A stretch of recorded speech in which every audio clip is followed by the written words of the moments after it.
I will tell you one thing, the person that adopts that strategy, that people don't need other people, will be miserable. Because your brain, for tens of thousands, even hundreds of thousands of years, depending on how far back you want to go and talk about, was developed. Your brain was developed and was evolved to communicate and interact with and creatively solve problems and live with many other people. All right, what's going on, everyone? Welcome back to another video. So today's topic is tribes, teams, and memes. Why you must beware the lone wolf, or maybe I should say the lone wolf mentality. Okay, so let's go ahead and jump into this. What does this mean? Well, short answer is lone wolf mentality.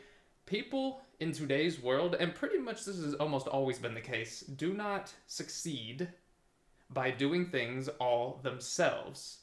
Or rather, they don't succeed by not having anybody else around them, or not accepting help, or not forming coalitions and alliances and all of those things. All right, but it's kind of always been that way. Yeah, you could make the argument that, well, in today's world, you have the internet and you can just work from home and you're, I don't know, just coding programs and you never have to work as a team. That's actually not true. You still have to appease other people, like your boss, or if you are engineering the things and you're a sole proprietorship or something like that, you still have to make the people buying your product happy. There's somebody out there that you have to persuade, that you have to work with in order to make your product or service something that anybody cares about, that has value. All right, so nobody is a lone wolf. And then obviously if you work inside a company or something, it can get even more convoluted. So the issue, though, is there is an idea out there that, hey, you got to be able to do everything yourself. You got to be able to be extremely independent. You can't rely on anybody. Now, let me go ahead and say there is a correctness in some of those thinkings to a degree, in some of those thought patterns, because you do want to be able to stand on your own. You want to be able to take care of yourself. I have a very important video on here about the ability to be able to reject the influence of others. I think it's called something like that. And that's be able to reject the influence, not that you need to do it all the time or even most of the time. Most of the time you don't want to do it. That's how the human beings have existed for so long and been so successful. All right, let me tell you all a quick story. So, tens of thousands of years ago, you can go hundreds of thousands of years ago even, human beings lived in closely knit communities called tribes.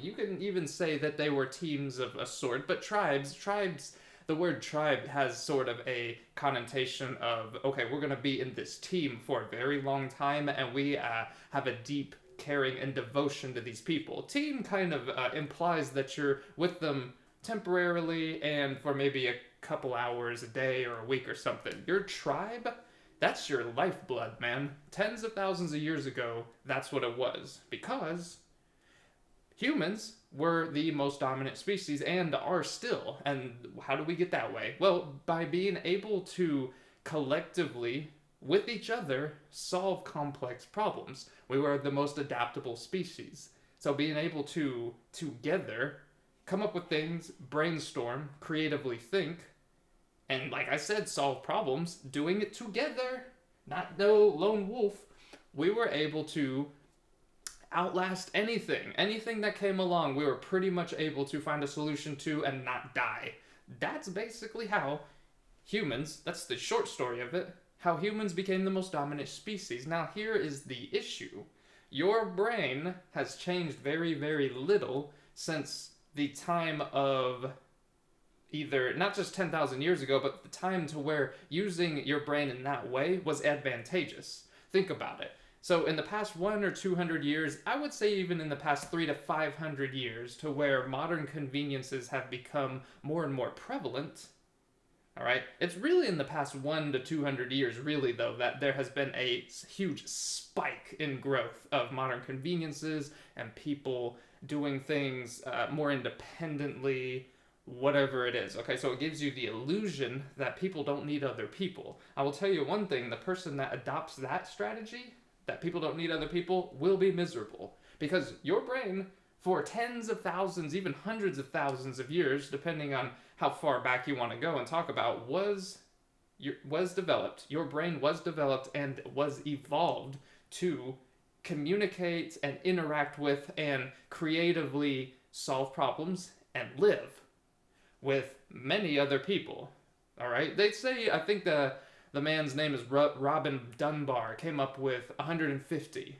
He said about 150 people is what the human brain was evolved to be able to keep track of, to talk to and communicate and work with on an everyday basis. 150 people. So that's about the size of what your tribe would have been, or the people in your tribe and a couple maybe of other tribes that you may or may not have worked together with. You're able to keep track of about 150 people.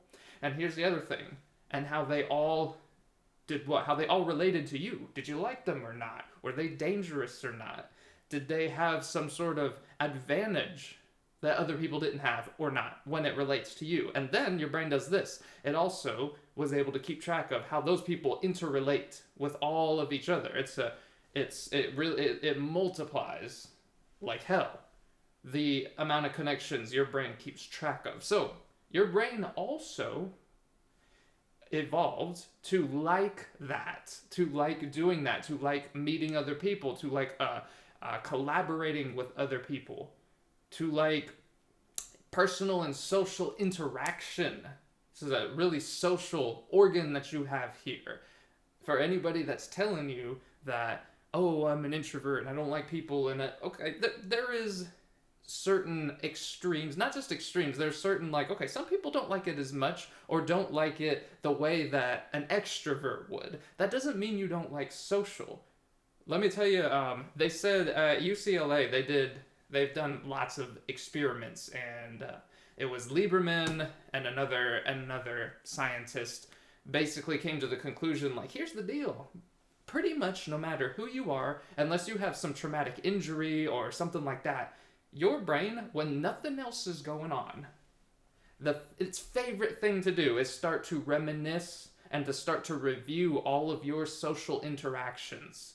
Think about it. When there's like 10, 20 minutes at time to where there's nothing else you can do, maybe you're waiting on your car to get an oil change or something, and you're sitting there for 30 minutes, and it's not enough time to really start something. You didn't bring anything with you, but you're like, okay, I don't want to sit here and do nothing. Your brain starts thinking about, oh, I wonder what my boss is going to say about this. I wonder how my girlfriend or boyfriend is feeling about me right now. What about my friends, man? What about my family? Why did this person say that? What about that person? This is your brain's favorite thing to do when you are not in the middle of something either strenuous or that's taking a lot of energy. You see what I mean? That right there is proof positive that this lone wolf, your brain doesn't like that. No matter what you want to tell yourself, like, I'm an introvert, I don't like anybody. Yeah, introverts might, okay, not like the hyper intense interaction and have it going on every single minute of the day. There is plenty of science about that. That is not a replacement for social interaction, though. Or that is basically not saying that, hey, I don't like people at all.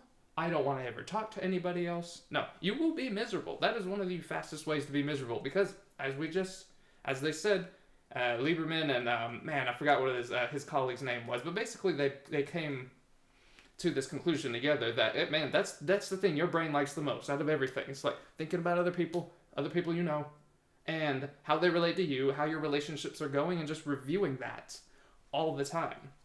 All right, so tribes, teams, and memes.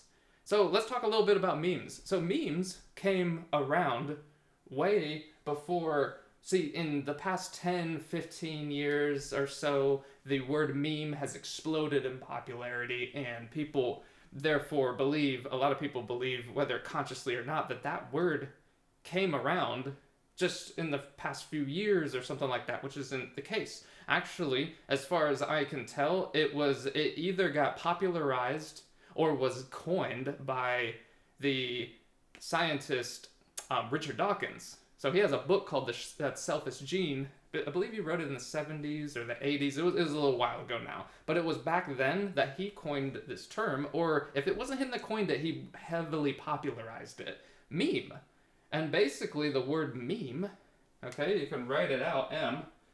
So, yeah, just like genes pass along different traits, memes pass along different traits too when you share ideas with people. So you come up with an idea like, hey, I don't know, let's come up, what sorts of memes are there? You can look and you can see people like dancing on these videos and stuff, and they do these weird things, and they're like, ooh, that's a meme now. Have you seen this meme? And it's going around and stuff. Well, that's just an idea. An idea can be anything. You can take something like a magical wizard, for example, whether it's a Harry Potter wizard, whether it's like Gandalf the Grey, whether your wizard is more of like a spacey wizard like Obi-Wan Kenobi or Master Yoda. But do you see what I mean? When I say wizard, which is a thing that, in a manner of speaking, doesn't actually exist, it still conjures up a lot of different ideas. Do they have a robe and a pointy hat? Do they have a staff or a magic wand? You know, are they really wise? Are they probably on the older side? Not always. Harry Potter was about a bunch of young wizards. Do you see what I'm saying? So it's a meme. All right. And it brings up that idea. Now, in teams of people, in tribes and teams, and then we interact with different people, and different people come up with different stories and ideas about wizards or witches. Okay? You start to get a different perspective. You're like, okay, when I say wizard, what do you think of? Do you think of Harry Potter? Do you think of, like, Lord of the Rings? Do you think of, I don't know, King Arthur and Merlin? What did you think of? Whatever it was when the term wizard first came around, it's probably not what it was intended to talk about perfectly. Exactly. Whatever you're thinking of is a little different than that. Just like when you pass on genes, they become, or the expression becomes a little bit different. You gather more data. All right? The data that you have is a little different than what it is that you started with. You take a little from here and a little here, you mix it, and then you produce a little bit of a different result. That's why you don't look exactly the same as your parents. Does that make sense? So memes are the same way. Every time somebody comes up with a new idea and they add it to the meme, it gets passed on. This has been happening since the dawn of time with humanity because of this tribes and teams and stuff like that. So remember that if you lived in a tribe of 150 people about there was such a thing of coming up with bad memes, okay? Meaning you came up with an idea and you're like, hey, I want to put a different spin on this meme that we have of what good food is. Let's just say, let's take good food for example, right? Put that right here, good food. Okay, this is a meme. Because what does good food, how do you define that? Well, everyone defines it a little bit differently. Okay? We know what it's not. It's not something that you wouldn't want to eat. It's not poison or something like that. That's not good food. Besides those two things, people like different things. Good food is a meme. Back then, it was a meme. Now, here's the issue. If they say, oh, our good food is, I don't know, grains and certain berries. This is funny. And, I don't know, rabbits. Let's say you catch a rabbit, you can eat it or something. I don't know if that has two T's. I think it has two B's. Anyways, we're going to leave it how it is. I'm an atrocious speller, and we're all just going to have to get along with that. So let's just say they said good foods was, okay, grains, certain berries, and rabbits. And then you came along and you're like, dude, let me tell you about this new great food that I saw. Okay, it was called, let's say fish. You catch it out of the water and you eat it. But your tribe had never seen fish before. All right, let's just say your tribe hadn't. They've been surviving off of grains and berries and like fruits and vegetables they can just find easily around them. And there's a lake over there, but they had never really started catching fish and eating them. And you're like, dude, fish, this is you. This is your meme. Put this right here. Should have done it in a different color. Your meme right here. Those are all set. And people didn't like that. This is what they did. They were like, no, we don't like that idea. Because back in the day, if you start eating something different, that's why I said certain berries. Some are okay. Some of these will kill you, or they'll give you a really bad stomach ache or something, and that might kill you. Who knows? But they're like, fish? We ain't never ate that before, dude. You're coming in here talking about some crazy stuff. No, we don't want no fish. That's scary. And if enough of those people in your tribe, they looked at your meme and they thought that it was scary, then you became a meme. You became, ooh, you're not a good person to listen to. That dude is crazy. Crazy is a meme. Think about it. All right, that's you right there. Your meme fish. They're like, okay, so therefore, your meme. This is you. You are crazy. We don't like that in our tribes. No. We don't like crazy people in our tribes because that endangers the tribe. And if you're crazy, that's not a good meme to have attached to you. And you know what happened? You got kicked out of your tribe if you were deemed to be dangerous enough. And what happens when you got kicked out of your tribe? You became the lone wolf right here. And what happens when you become the lone wolf? Lone wolf equals death.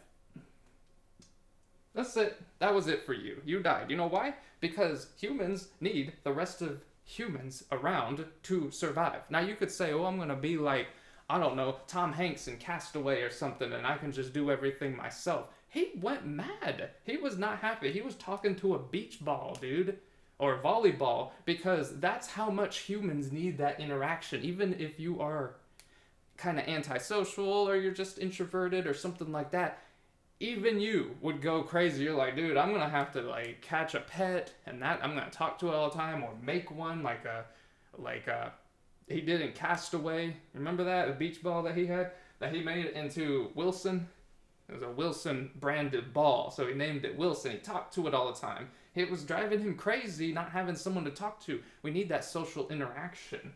If you think that you can be like him, though, not only did that kind of make him a little crazy, but also, remember, there was no one else there. The problem with being a lone wolf is there are other people there, even if you don't interact with them. You take the lone wolf status, you are crazy, and your tribe kicks you out, and you take lone wolf status, this is what happens. You're wandering around by yourself. Now you have to make all your own clothes, you have to hunt all your own food, you have to gather all your own berries and grains or just whatever it is you're eating. You have to defend yourself. You have to find your own shelter. You have to be able to, the surveillance people, making sure there's no one coming over the ridge attacking you. Because back then, make no mistake, back then murder was much higher. The rate of murder, because it was basically kill or be killed, especially when it came to a lot of other tribes, because you were all competing over these same resources. If you are alone, you died. They caught you. Basically, they were going to kill you and take whatever it is that you had, because you were dangerous to them. They didn't know if you were like a spy or something from another tribe or what was going on. All they knew is you were not them, and not them is a bad meme to be. So, you died. And if you weren't killed by a neighboring tribe, well, then a wild animal, then starvation, then it got really cold or really hot. Winter, summer, stuff like that. Does that make sense? The point of this story is tribes and teams, and why you must beware the lone wolf is because in today's society, you're probably not going to die the same way by being cast out. Maybe of your family or something. Maybe your family doesn't like you. They're like, get out of our family or something. Then you go and you find a job and you can still make it. The issue is you will not thrive. You will be miserable. You need that social in there, right? And we can use this to our advantage. The better you are socially. This doesn't mean you need to be a hyper extrovert or even an extrovert at all. This means that you need to see the balance there and the value in having other people around you, in working as teams, because working in teams and in tribes of people, that allows you to give a result, to produce a better result that is greater than the sum of its parts. Any company that you have seen ever, whatever you're watching this on was a company of more than one dude. All right? So also is the app that you're watching it on. So it was the place that you're sitting in, whether it's a coffee shop or at your home or whatever it is. Pretty much everything that you see was created by more than one person. Okay? And if not, the materials were definitely created by some people and then maybe somebody assembled them all. But it's still a lot of different people. This is an important one. This is why you must beware the lone wolf. Don't do it, man. Don't think that, oh, I'm going to do it all myself. Science has, they said it, right? Lieberman, UCLA, said basically, hey, dude, you guys can. He didn't say it like that. he said, when we're not doing something strenuous, when we have a few minutes to just sit around or something, our brain likes that the most. It likes reviewing this stuff. Tribes and teams, and maybe even the memes that you come up with together. That's the memes are how do they relate to you? That's what it does. That's your brain's favorite thing to do. It's just like, okay, cool, nothing's going on. Let's get back to our favorite reality TV, and that's how did all my relationships go today and yesterday and the week before, and my boss is reacting, and my boyfriend and girlfriend and my family and all of those things that we do, that you see your mind just kind of running away on. That is what it's programmed to do. If you're not giving it stimulation for that, you are not going to be happy. So, anyways, please do like and subscribe and do all this stuff for me. It does really help me become part of this team and tribe for me, right? Spread me around as a meme, as it were. But remember, beware the lone wolf.